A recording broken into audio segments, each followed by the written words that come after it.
Sullivan. I'm a former IRS agent and teaching instructor. I worked at IRS for a decade. I've been in private practice now, let's see, for 4 decades. I've been doing this for 50 years. Boy, don't I look good, yes. I have a whole team of former IRS agents on staff. Many of you have seen me on my several national news broadcasts. You've joined my YouTube channel, and I appreciate that. Today, I've reached 250,000 views. Thank you to my son, Sean, who urged me to start this channel. Anyway, at the end of the day, if you have an IRS problem, you're welcome to contact us. We are just one of the main experts in the industry. Anyway, today I'm here to talk to you about the Beyonce case and the tax court, and I want to tell you what's going on, what to expect. I just want to fill you in some neat stuff. This is kind of a cool story to do. It's not a lot of technical stuff I have to do, so I just get to ramble and talk and throw my cap here in. Let me tell you what's happened. Beyonce went ahead and she was actually audited by IRS. Her first audit was handled by whatever firm that she used, and a revenue agent at Internal Revenue Service had worked this case. Revenue agent is usually the highest level, one of the highest level of auditors. Many of them are CPAs. They're very trained in skills, especially at a dollar case like this that she has. You're going to probably have, one of the top of the rung auditors at IRS. Now, let me just tell you, being a former IRS agent, most auditors are fairly fair. You either have the records or you don't have the records. In this case, it appeared that Beyonce and her team just didn't have the records that match what was on the tax return. So what happened is, at the end of that audit, they said, no, we don't like what you're giving us. We want to go to the Independent Office of Appeals. So what is the Independent Office of Appeals? The Independent Office of Appeals is a group of former IRS agents. It's got its own kind of little division, and they're kind of independent of IRS in the fact they work there, but they take an independent look at the case. They're not looking at this like, we're going to win, we're IRS. They independently look at the case.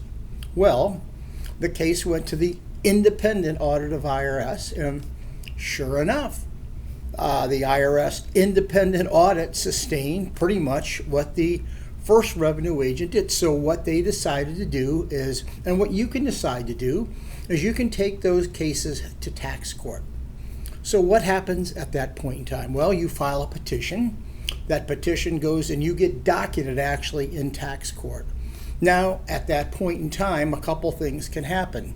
They can have a pre-trial conference and they can settle the case. Usually what happens is they send the case back to appeals, and then appeals makes another decision, which is kind of redundant, but they do. It's like the last chance, like, do you really want to go to court?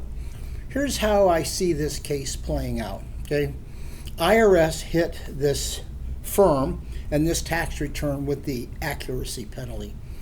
IRS doesn't do that a lot. They don't hit cases with accuracy penalties, which tells me during that audit, they did not have sufficient records to back up the documentation that they, in fact, claimed on the return.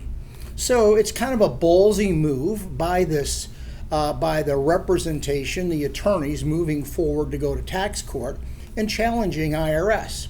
If, in fact, they didn't win at the auditor level, and didn't work at the independent office of IRS appeals, is it in fact going to work in tax court? My decisions, it's certainly not. First of all, IRS is not in this to lose the case, and they won't. And IRS will dig their heels in. Now, will they work out a settlement? All depends how stubborn the United States government is on this case. If they have felt that they're going to win this case and they've given Beyonce and her team as much as they possibly could, this case is headed for a tax court decision. Was this a good move or a bad move on Beyonce's part? If you got all that money, it don't make a bit of difference. She is taking the word of her advisors. Only thing I see on this case is it went through 2 levels of IRS appeals. for IRS auditors, and they hit them with the accuracy penalty. And for the type of audit here and the type of issues, you either have records or you don't. It's not like, well, this is some legal thinking that has to go on, whether we're going to accept this or not. Do you have the receipts or not? So at the end of the day, you wait and see. If there's a settlement, IRS is probably going to win 95% of this case. If it goes to trial, my prediction, Beyonce, poor thing, will lose the case. I do wish her the best of luck. I'm always on the side of the taxpayer now. So anyway, that's my take on what's going on with Beyonce and IRS tax court.